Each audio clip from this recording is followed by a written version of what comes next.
Hi everyone. So we're going to have a quick mini lesson on the importance of having a certain number of trials in your experiment. So to get started, I want you to read the description of the experiment on the next slide and try to identify what is wrong with this experiment. I'll read it out loud. Boys or girls? Ms. Barker wants to know if boys or girls at C&G are better at math. She selects one boy at random in the 7th grade and one girl at random in the 7th grade. She gives each student the same math test. The girl scores 82%. The boy scores 76%. Ms. Barker concludes that girls are better than boys at math. So hopefully you identified the problem with this experiment, and this is our common experimental design mistake number 1. And it is, a student only does one trial for each IB level. So Ms. Barker, what problem with her experiment is that she only selected one boy and one girl, right? At random, right? So her results aren't very reliable because it's not based on the average across many students. It's only based on one girl and one boy. She has one trial in her experiment. Don't make these mistakes, okay?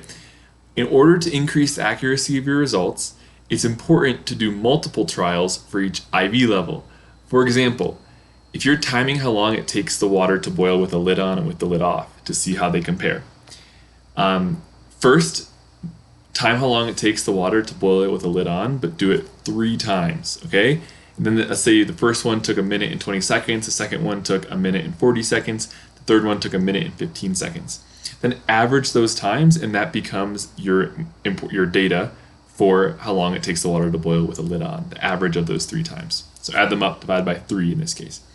And then time how long it takes the water to boil it without a lid on, and then average these times to compare, right? That way it's you're guarding yourself against some fluke happening that for some reason it boiled faster here when normally it doesn't, and if you had done multiple trials you would have realized like, oh, that was a fluke, that was an outlier, that wasn't normal for that to happen. So you're guarding against that. It makes it so your experiment is more accurate and reliable. So notice how Ms. Barker fixed her experiment. Ms. Barker wants to know if boys or girls at C&G are better at math. She selects 20 boys at random in the 7th grade and 20 girls at random in the 7th grade. She gives each student the same math test. The girls score on average 85%. So she took the score of all the girls and she averaged them, got 85%. The boys scored on average 85%. Ms. Barker concludes that boys and girls are equally as good at math, right? So by increasing the number of trials, she was able to get more accurate and reliable results. How many trials did she do? 20 trials, right? She tested 20 boys and 20 girls. So she basically did the experiment 20 times. The more times you can do the experiment, the more accurate and reliable your results. Or as it says right here, the more trials, the more accurate and reliable your results will be. So as you're designing your experiment and as you're writing your procedures, make sure that you're not just testing each thing once. Make sure you're testing it more than once. It's up to you to decide how many trials you want to do based on how much time you have to do the experiment and how reliable you want the experiment to be. Make sure you're doing more than one trial.